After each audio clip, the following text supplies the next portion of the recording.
ओम वरवरदाय मम सर्वकार्य सिद्धि करी ओम नमः।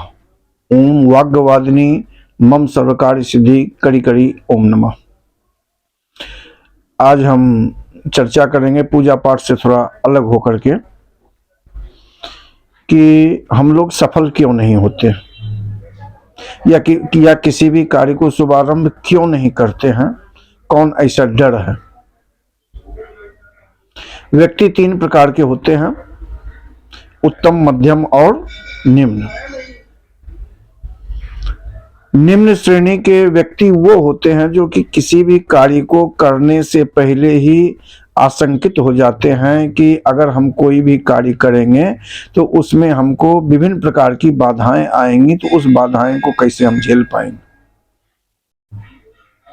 काम शुरू किए नहीं, लेकिन शुरू करने से पहले ही भयभीत हो जाते हैं, तो वो कभी भी किसी भी काम को शुरू नहीं कर सकते हैं।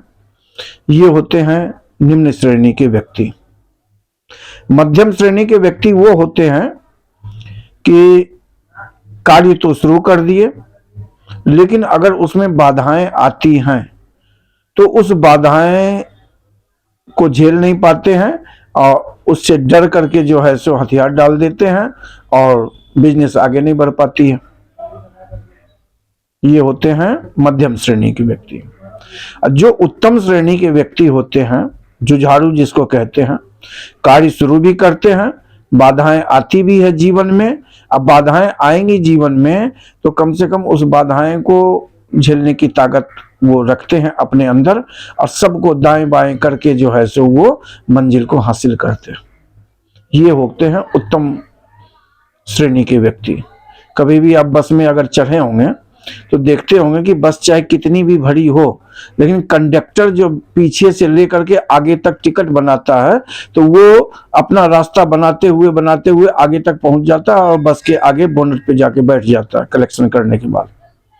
अगर वो देख ले कि इतनी सारी भीड़ है और इस भीड़ से हम निकल करके आगे बस के बोनट यानी ड्राइवर के पास तक कैसे पहुंचेंगे, तो वो जिंदगी में कभी आगे बढ़ ही नहीं सकता और न किसी का टिकट काट सकता।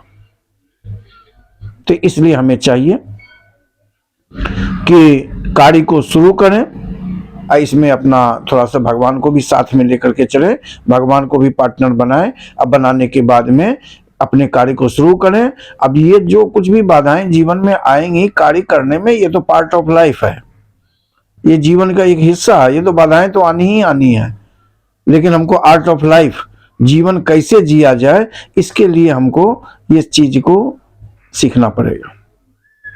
हमको तो सबसे अच्छा व्यक्ति वही लगता है कि आजकल के समय में कि वो रजाई के अंदर या चादर के अंदर में बैठे रहते हैं और विभिन्न प्रकार की जो है जो वो प्लानिंग किया करते रहते हैं। इतना ये कार्य करेंगे, इसमें इतना लॉस होगा, इतना प्रॉफिट होगा, हमको इतना मिलेगा, ये मिलेगा, जिसको शेख चिल्ली का सपना कहते हैं। आजकल वो भी बहुत बड़े युवक सब हैं, पढ़ाई लिखाई करके माँ बाप का पैसा बर्बाद करने के बाद एक शिक्षित भी होते हैं, लेकिन उनके अंदर में एक उत्साह नहीं होती है उस कार्य को करने के लिए। वो मिलेंगे आपको बहुत में, हर मोहल्ले में आपको मिलेंगे ऐसे व्यक्ति जो कि कार्य करेंगे नहीं, लेकिन सपने अच्छे अच्छे बुनेंगे, लास्ट में वो कुछ भी नहीं कर पाते। इसलिए चाहे 10 रुपया कमाइए, चाहे 10,000 कमाइए, चाहे जितनी भी आपकी क्षमता हो कमाने की, और प्रभु की देने की इच्छा, उससे कमाइए और आगे बढ़िए। लेकिन हर कार्य को करने के लिए समर्पण की भावना होनी चाहिए। जब तक समर्पण की भावना नहीं होगी तब तक आप किसी भी कार्य में सफल नहीं हो सकते हैं। अगर विद्यार्थी को पढ़ाई में समर्पण की भावना हो, हमेशा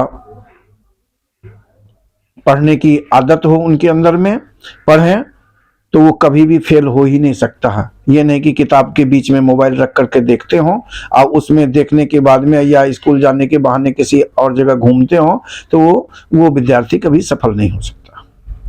पति अगर पत्नी के प्रति समर्पित हो, पति परिवार के प्रति समर्पित हो, परिवार समाज के प्रति समर्पित हो और समाज देश के प्रति अगर समर्पित हो, तो किसी भी प्रकार की कोई समस्या आ ही नहीं सकती है।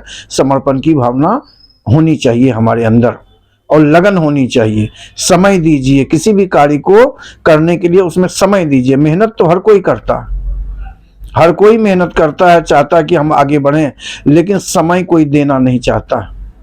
उनको तुरंत इधर किए, तुरंत उन्हें लाभ चाहिए। अगर लाभ नहीं मिला तो तुरंत उस व्यापार को छोड़ देते हैं, दूसरा व्यापार प्रारंभ कर देते हैं, तो उसमें तो नुकसान होता ही होता है।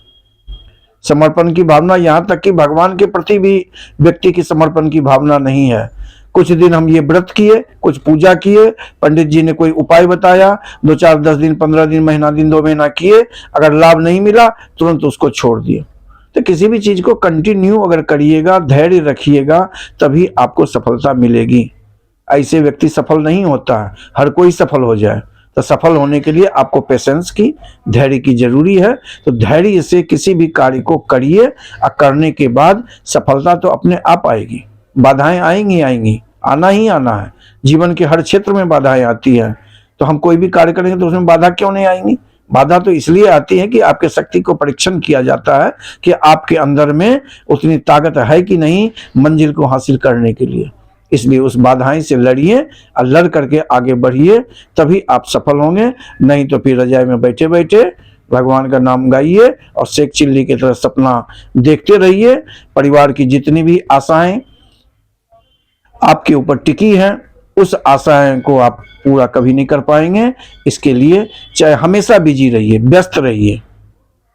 ये न कभी नहीं, खाली दिमाग शैतान का। अगर अकेले में बैठिएगा तो विभिन्न तरह की खुराफातें दिमाग में आती रहेंगी और सफल होने में वो बाधक बनती रहेंगी। इसलिए हमेशा व्यस्त रहिए, मस्त रहिए, लेकिन अस्त व्यस्त न रहिए। जय श्री राम।